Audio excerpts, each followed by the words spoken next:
El presente microetnodocumental fue extraído de las entrevistas realizadas para la tesis de posgrado Percepción cultural y representación simbólica del fenómeno de los autos antiguos en el México del siglo XXI, estudio de casos, por parte de la Facultad de Antropología de la Universidad Autónoma del Estado de México. Las imágenes y audios fueron cedidos por los entrevistados para realizar dicho trabajo. Posiblemente uno de los elementos arquitectónicos más importantes de Naucalpan de Juárez en el Estado de México sean las torres de satélite, diseñadas por Matías Geritz y Luis Barragán. Las torres estaban planificadas como el monumento que marcaba la entrada al fraccionamiento residencial de clase media y clase media alta de Ciudad Satélite. Tanto el complejo arquitectónico como el proyecto urbano se convirtieron en un símbolo de modernidad en los años 50 y 60 en el país. A unos cuantos metros de las torres de Ciudad Satélite hay una refaccionaria y taller mecánico que pasa casi desapercibido, pues no tiene ningún letrero que lo anuncie o distinga. Sin embargo, en ese lugar confluyeron grandes personajes políticos y de la farándula, y hoy día alberga una enorme cantidad de historias en cada uno de sus rincones y por supuesto de sus refacciones. El dueño del singular taller es don Juan Zarco Cervantes, un hombre sexagenario, robusto, de bigote entrecano, de trato afable y de voz distinguida, que denota no solo la seriedad sino el conocimiento en su habla. Don Zarco nos brindó un recorrido por su taller y nos fue narrando su historia entre anaqueles y anaqueles de piezas de automóviles antiguos.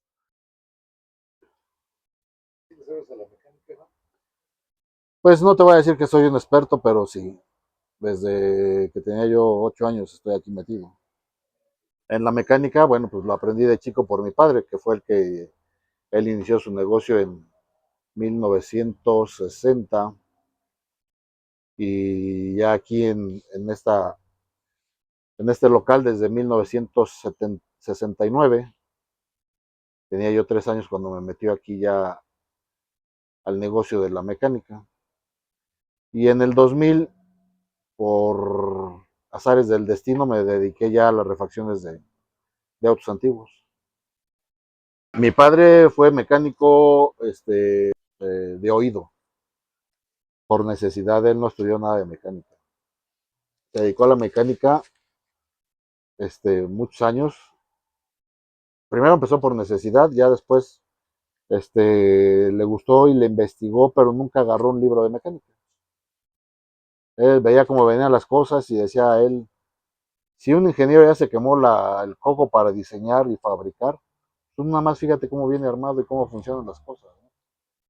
Mi padre era muy observador, te decía que si veía una persona grande, pesada, le dejaba el carro de cierta manera. Entonces, mucho de él fue en la observación de cómo venían las cosas, de cómo se hacían. Él arreglaba los gatos hidráulicos de los camiones de volteo y nunca estudió para eso. Señor Juan, usted me comenta que a partir del año 2000 empezó con el negocio de las refacciones. ¿Cómo es que usted tuvo este giro en su negocio? Bueno, el oficio de las refacciones pues prácticamente fue por necesidad. Yo en lo particular, pues para mí lo de las refacciones nació en el 2000 porque yo cuando compré el Chevrolito, que fue más o menos en el 95, este, pues sí iba yo al museo a comprar refacciones y era un problema porque como no sabía bien exactamente las cosas de mi carro, pues iba y compraba y me aseveraban y me aseguraban que era la pieza correcta y resultaba que no. Entonces, pues luego iba si querías regresar la pieza, no, pues devolución de dinero ya no hay, te la cambio por otra cosa si me iba bien. Si no era, pues esa es la pieza que lleva y no hay otra, ¿no? Mira, yo, una de las, vamos a decir, fortunas que tuve es que me iba yo a vender a los eventos, a Guadalajara, a León, a donde fuera, que normalmente eran las ventas los domingos. Entonces, yo el domingo me quedaba por allá si me iba bien, porque si no me iba bien, pues me regresaba luego, ¿no? No había para gastar. Pero me quedaba, vamos a decir, si iba yo a Guadalajara, me quedaba a dormir el domingo y el lunes me venía con toda la tranquilidad rancheando por todas las refaccionarias que encontrara, comprando refacciones, ¿no? ¿Sí? Entonces, ese era una de las, considero que fue uno de mis éxitos en ese sentido, porque este, yo llegaba con amigos refaccionarios de muchos años, de los años 40, 50, y cuando les mostraba lo que compraba me decían, pero ¿cómo si eso tiene 20 años que ya no, ya nadie lo tenía? ¿De dónde lo sacó? ¿De dónde lo trajo? ¿No? Pues en los pueblos, pues la gente compraba refacciones y decían, ay, pues mándame 20 piezas de esta, y a lo mejor nada más vendían dos, y ahí se quedaban. Muchas refacciones originales que compré, que, bueno, una de las anécdotas que te decía yo que ahorita que me preguntaste, don Arturo Pérez, el dueño del Museo del Automóvil, me dio oportunidad de vender ahí en el museo por recomendaciones de un amigo mutuo que era don Carlos Mondragón. Y entonces le tenía cierto aprecio a don Arturo, porque siempre que llegaba él y veía mi puesto me decía, este es el puesto que mejor, el más bonito de todos, el que más me agrada, porque no voy a decir que era el único, pero sí era el único que su puesto era, todas las refacciones eran 100% nuevas, originales. Todos los demás compañeros traían refacciones nuevas, pero importadas, algunas traían originales, algunas réplicas, otras usadas, ¿no? Pero mi puesto era de puras refacciones nuevas, originales. De Chrysler, Cadillac, Dodge, Ford, este... Entonces, don Arturo siempre me decía, y este es el mejor puesto que hay. Entonces, ¿usted fue de los primeros en proporcionar, este tipo de refacciones a los coleccionistas ahí en el bazar del automóvil? El coleccionista tiene años, no sé, yo creo que desde que salió el primer carro la gente empezó como a querer coleccionar algún carro. Sí, el bazar yo creo que de menos unos 35 años. Sí, no, yo cuando empecé con las refacciones en el 2020, cuando empecé con mi carrito en el 95, ya estaba el tianguis. Entonces ese fue el pionero de los otros llamados bazares de la Carcacha. Ah, sí. Y anteriormente de que estuvieran en el museo, estaban del otro lado de la calzada de Tlalpan, donde tenía don Arturo un lote de autos. Ahí se ponían. Digo, a mí no me, Ya cerraron a el mí no, museo, ¿verdad? ya el museo ya lo cerraron. A mí no me tocó vivir la experiencia que te digo, que esa que lo hacían en un lote de autos, pero me contaban muchos compañeros que conocí que ahí se hacían, ¿no? De los primeros que vendían ahí en el museo. ¿Qué es lo que más disfruta dentro de todo el proceso de vender autopartes y qué problemas suele tener con los clientes? Bueno, honestamente, lo más emotivo de vender una pieza es ver la satisfacción que tiene el cliente. Independientemente de que uno como vendedor pueda uno venderla bien o no, pero el simple hecho de que el cliente te diga, llevo tanto tiempo consiguiendo la pieza y mira, aquí la tienes, esa es una cosa satisfactoria, porque dices, valió la pena el esfuerzo que hice en comprar, el esfuerzo que hice en invertir o buscar, y que llegue el cliente y la tenga y le dé gusto, ¿no? Y también luego a veces es uno de los grandes corajes que puedes hacer, porque el cliente te dice, ¿cómo? Pero si esto ya tiene tantos años y me la estás vendiendo en esto, déjame a mi pieza. Porque no valora a la gente, no valora a la gente.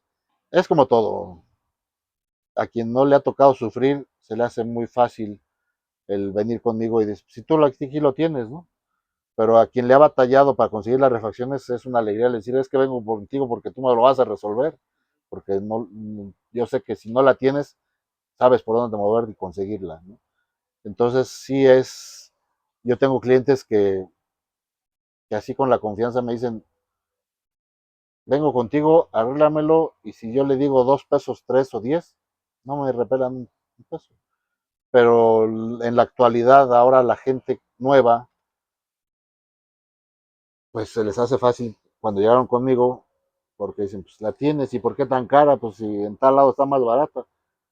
Pero no comparan o quieren comparar lo chino con lo original. De hecho, como comentario, el cliente Digo, tus amortiguadores ya no sirven, tus amortiguadores pues son los amortiguadores de caja, no los tubulares que conocemos ahora normalmente. Y me dice, pues, ¿y qué le vas a hacer? Digo, pues ponerle unos nuevos, ¿no? Fue tal su asombro, me dijo, unos nuevos, pues ¿de dónde los vas a sacar? Pues de mis refacciones, ¿no? También unos amortiguadores originales hace Delco, de caja, y se le pusieron sus amortiguadores nuevos. Y agarro y se la enseño, y cuando la vio me la arrebató como niño chiquito. Cuando llega a la juguetería dice, esta es mía, le dijo, ¿cuánto quieres por esto? Entonces te das cuenta que la gente teniendo tantos años siendo coleccionista como don Arturo y toda esa experiencia, cuando vio la refacción y la pieza que le faltaba a su carro, el gusto que a él le dio encontrarla y el gusto que a mí me dio de que me dijera que la había buscado por todos lados y no la había encontrado, dice, oye, pues esto es algo, creo que voy por buen camino, ¿no? Haciendo las cosas, buscando refacciones por aquí y por allá, ¿no? Don Zarco, ¿hay alguna pieza que atesore o que extrañe haberla vendido? Creo que la pieza que más extraño en la haber vendido y la que más aprecié haber tenido era una luz de placa de un Studebaker Ronley 1928. Que lo único que tenía esa pieza era una despostilladita en una esquina y que pues tal vez pensando que era la pieza más rara, un día se me ocurrió meterla a eBay, la puse en eBay y llegó una subasta, la puse en $10 y llegó un precio de subasta de cientos, ya no recuerdo bien, pero fueron arriba de $150. Y la estaban subastando y se la estaba peleando un señor de Estados Unidos y un señor de Australia. Y me enteré que era una persona de Australia y una de Estados Unidos porque la pieza la mandé a Estados Unidos y me mandaron un correo de Australia, pidiéndome otra pieza de esas que jamás he vuelto a ver, ¿no? Don Zarco, ¿restaurar o vender este tipo de piezas o autos le traen algún recuerdo de otro tiempo o de algún familiar? Pues obviamente, dependiendo del carro que maneje, son los recuerdos que me llegan, ¿no? Cuando me llegan a traer un carro de los años 50, que fue la época en que mi padre tuvo carros, me recuerdo de toda esa alegría familiar, de esa convivencia, en donde íbamos a un pueblo a comer o nos parábamos a la mitad de la carretera porque íbamos tal vez a Puebla y mi madre ya llevaba las tortas con el pollo sancochado, los sándwiches, y comíamos y era una cosa, y cuando me llega o llego a reparar un carro de esos, pues me trae todos esos recuerdos, ¿no? Y obviamente, pues cuando ves un carro que hubo o que es de época, pues obviamente te trasladas a lo mejor hasta en las películas, ¿no? Ahí vas viendo todo eso, pero pues son los recuerdos. El primer recuerdo que tengo con un automóvil es cuando nos íbamos de viaje en los carros de mi padre, que tenía un Chrysler 51, un Chrysler Windsor, 1951, 4 puertas, en donde cargaban toda la comida, las canastas de comida, mi padre y mi madre en el asiento de adelante y mis 3 hermanos y yo íbamos en una sala de estar cómodamente y nos podíamos casi casi hasta poner a correr adentro del carro porque era una cosa tan amplia que nos sentíamos como, ¿cómo te puedo decir? Como canicas en cacerola, ¿no? Porque era tanto el espacio. Señor Juan, ¿a usted le gustaría que alguien de su familia siguiera con su negocio o que conservara todos estos objetos que usted tiene? Pues sí, me hubiera gustado, pero ya vi que no, ya vi que no va a ser posible, ¿no? Entonces por eso le digo, no, ya lo que se haga en el negocio, hasta ahí. En alguna ocasión vinieron y me venían y me ayudaban y creo que les duró el gusto, o me duró el gusto a mí como 5 días, porque ya después ya no puedo ir, ya no puedo hacer, ya no quiero. Entonces, es difícil que las niñas se metan en esto, ¿no? Sí. Ya traen otras cosas, traen otros pensamientos. ¿Usted prefiere más los autos antiguos o los modernos? Bueno, mira, en los autos recientes tienes toda la comodidad que te brinda el aire acondicionado, la dirección hidráulica, frenos de poder, pero la sensación de manejar un auto antiguo, la experiencia de luchar, vamos a decir, hasta cierto punto máquina-hombre, saberla dominar, esa es otra cosa, es otra cosa. Y además, aun cuando traes ahora en los carros nuevos todas las comodidades habidas y por haber, no traes el lujo que tenías en esos entonces, hablando de un Cadillac, de los cromos que veías en los carros, no, es otra cosa. Y ahora pues es puro plástico. Ahora un carro de esta época difícilmente te dura 5 o 6 años, ¿no? De hecho ahora los carros chinos están diseñados para durar 5 años, no más. Pero las marcas comerciales difícilmente van a llegar a ser clásicos. No es lo mismo trabajar una lámina de los años 50 a la lámina de los años 70, a ahora nada más darles color a las piezas porque ya las refacciones hasta te vienen pintadas, ¿no? En el color que es el carro. No, yo por eso digo que el mejor ruido de un automóvil es de los años 50, 60, 70, ¿no? Oyes el motor rugir, ronronear, como decían antes, ¿no? Los distingues con el andar, ¿no? Luego te encuentras con que al del Ford le puso unos Gs que parece microbús, dices, no, ya le quitaste su ruido, su bonito ronroneo del carro, ¿no? O yo no entiendo ahora como los, ¿eh? Sí, cada marca tiene su ruido, su sonido particular del motor, cada marca. Hasta cuando echas a andar, tú sabes, ese carro es un Dodge, es un Chevrolet, es un Ford, por el sonido de la marcha, ¿no? Ahora ya todos suenan igual. Es más, yo en mi época de joven, de chavo, yo distinguía en las noches qué carro venía, por las calaveras, por los faros. Ahora todos son iguales, ahora todos son iguales. Antes, y me decía mi papá, ¿qué carro es ese que viene ahí? Ah, es un Fairmont, un Mustang, un Marquis, lo que sea. Por los cuartos y por los faros. Y cuando ya iban de retaguardia, de uno a la cara, ese carro es tal. Ahora ya todos traen casi el mismo diseño en cuanto a calavera, en cuanto a focos. Antes tenían su chiste, su gusto, ¿no? Pero a los que nos gustaba la mecánica, pues para mí ya no es un gusto. Meterte a la computadora y a ver, ahora conéctale. Antes el gusto era oír cómo funcionaba un motor, detectar con el oído, con la vibración. Aquí llega mucha gente y me dice, oye, trae un ruido en mi carro. A ver, vamos a darle la vuelta, ya te subes al carro. Ah, es esto. ¿Y cómo supiste? Pues porque ya identifica uno, porque ya ve uno, digo, en parte la experiencia, ¿no? Y en parte en que las piezas y los fierros son bien chismosos, te dicen cómo lo usaste, si tuvo un exceso de uso, un descuido, X, ¿no? Ahora pues ya en los carros en la actualidad, pues, Ahora pregúntale a la computadora, pregúntale a ¿no? la computadora, exactamente, ¿no? Sí, mi padre tenía un dicho que decía, dice, mira, el cliente te va a decir una cosa, pero el carro te va a decir otra. ¿Sí? ¿No? Porque el cliente dice, no, yo no lo golpeé, pero ya te metes por abajo y dice, mira, aquí trae el raspón, el golpe, esto, lo aquello. Aprendes a conocer. Señor Zarco, quiero agradecerle no solo por permitirme entrevistarlo, sino por abrirme las puertas de su taller y contarme todas las historias que hay detrás de sus refacciones. Ya para finalizar, ¿hay algo más que quisiera agregar? Pues así como decirte algo nuevo, pues la verdad es que no hay mucho que decir, pero creo que esto de los autos antiguos es una cosa muy bonita, tanto restaurarlos como el comercio de las refacciones.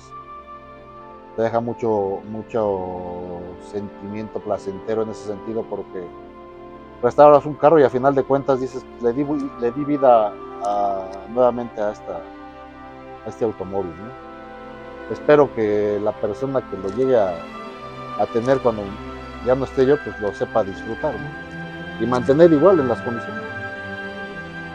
En las refacciones, encontrarse una refacción que la has buscado por mucho tiempo y te la encuentras de repente, es algo satisfactorio, ¿no?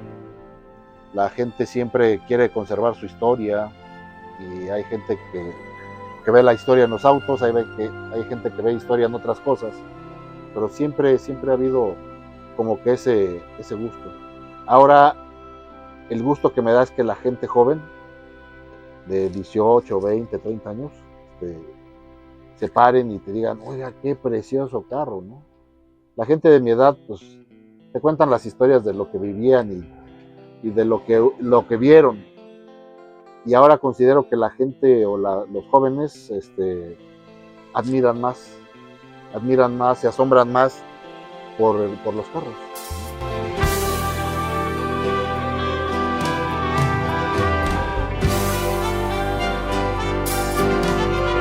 Parece fácil, se ve muy fácil, pero es difícil. En realidad, parece fácil, se ve muy fácil,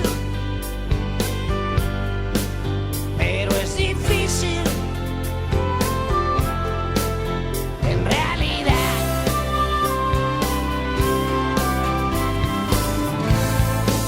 y aunque hay personas que parece que la vida les ha dado todo, nada es de a gratis y por cualquier cosa tienes que luchar.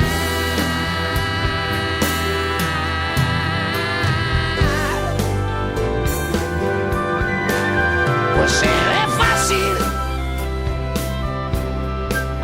parece fácil, pero es difícil.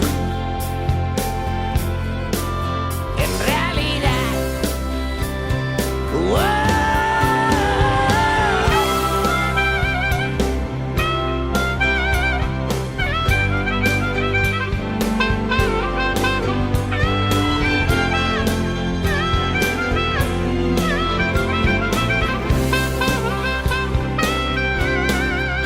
La vida es frágil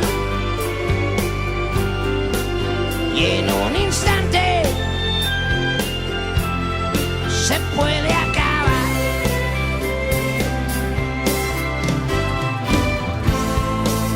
Nuestras pasiones siempre son llevadas por nuestros instintos. Las tentaciones nos hacen actuar de forma irracional.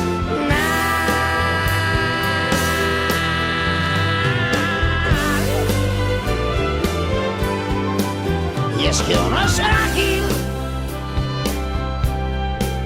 la carne es débil y el diablo es hábil para convencer.